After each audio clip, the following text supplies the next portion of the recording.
You know, it's funny, in England, it seems to me to be a popular format where a lot of the British talk shows always bring out, like what you do, you have at least 2 guests on the couch with you.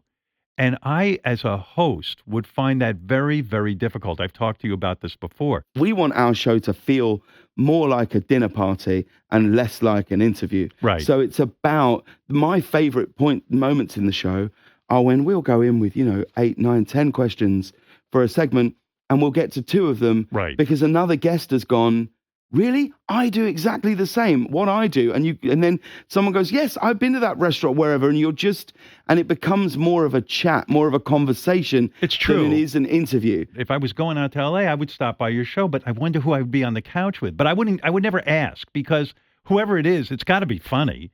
But yeah. Would you ever say, I don't want Howard with any guests, I just want to get him alone? Do you ever make an exception? Shall I tell you, interestingly, it's very, very interesting that you would even have this thought. So I've been I've been reading a book, and I've been listening to you a lot over the past few weeks. And then I watched you on Colbert, and I thought, actually, if you were to come by our show, maybe the most interesting thing to do is to almost reverse your show on you and almost do it perhaps even without an audience, just chatting and talking to you, because I think the more I read your book, and since moving to America, the more I've become absolutely fascinated with your entire journey. Right. I think it's amazing.